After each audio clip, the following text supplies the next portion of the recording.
भारतीय अंतरिक्ष एजेंसी इसरो ने बीते बुधवार चंद्रमा के दक्षिणी ध्रुव पर अपने उपग्रह चंद्रयान-3 को उतारकर इतिहास रच दिया है। इसरो ने इस मिशन के तहत एक लैंडर और एक रोवर को चांद की जमीन पर उतारा है, जिन्हें विक्रम और प्रज्ञान नाम दिया गया है।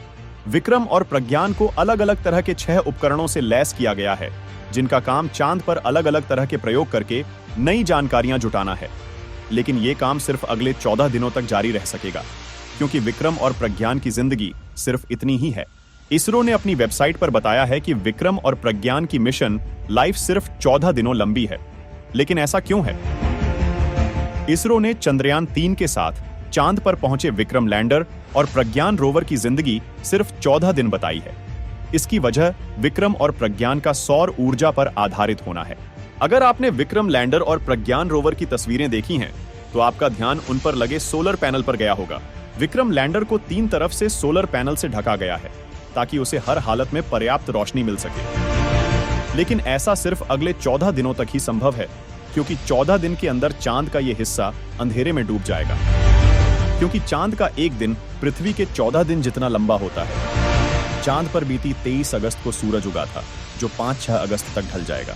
इसके बाद चांद पर तापमान में भारी गिरावट आएगी, क्योंकि चांद पर पृथ्वी की तरह वायुमंडल नहीं है, जो पृथ्वी को रात के वक्त गर्म रखता है। ऐसे में चांद पर सूरज उगने और ढलने के साथ तापमान में बेहद तेजी के साथ भारी अंतर आता है।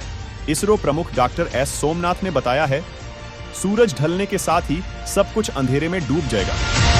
तापमान -180 डिग्री सेल्सियस तक गिर जाएगा। ऐसे में इस तापमान पर इन सिस्टम्स का सुरक्षित बने रहना संभव नहीं है। इस 14 दिन लंबी अंधेरी रात के बाद चांद पर एक बार फिर सूरज उगेगा और तापमान में गिरावट दर्ज की जाएगी। लेकिन क्या सूरज की रोशनी एक बार फिर प्रज्ञान और विक्रम में नई जान फूंक पाएगी? इसरो के प्रमुख डॉ सोमनाथ ने यह कहा है कि इस तापमान पर इनके सुरक्षित बचे रहने की संभावनाएं काफी कम हैं। हालांकि उन्होंने ये भी कहा, अगर ये सिस्टम सुरक्षित बने रहते हैं तो हम बेहद खुश होंगे। अगर ये दोबारा सक्रिय हो जाते हैं तो हम इनके साथ एक बार फिर काम शुरू कर पाएंगे, और हम उम्मीद करते हैं कि ऐसा ही हो। लेकिन अगर चांद पर एक बार फिर सुबह होने के बाद भी प्रज्ञान और विक्रम सक्रिय नहीं हो सके तो क्या होगा? इसका जवाब है नहीं।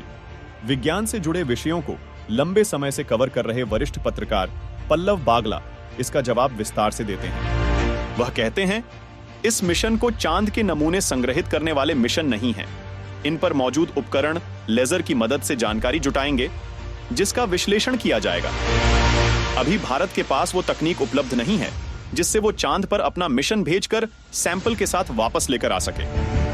हाल ही में चीन ने इस काम को बेहद सफलता के साथ करके दिखाया है। इसके पहले अमेरिका और रूस भी ऐसा कर चुके हैं। ऐसे में चांद पर पहुंचने के साथ ही प्रज्ञान रोवर और विक्रम लैंडर की उल्टी गिनती शुरू हो गई है। लेकिन इतने कम समय में ये दोनों चांद से किस तरह की जानकारियां भेज पाएंगे?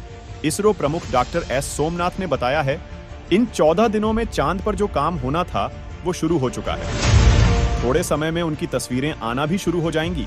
इसरो की ओर से लगातार विक्रम लैंडर की ओर से खींची हुई तस्वीरें भेजा जाना जारी है। इसके साथ ही एक वीडियो भी जारी किया गया है, जिसमें लैंडर चांद की सतह की ओर बढ़ता दिख रहा है। यही नहीं, सोशल मीडिया पर एक वीडियो वायरल हो रहा है, जिसमें प्रज्ञान रोवर विक्रम लैंडर से बाहर निकलता दिख रहा है।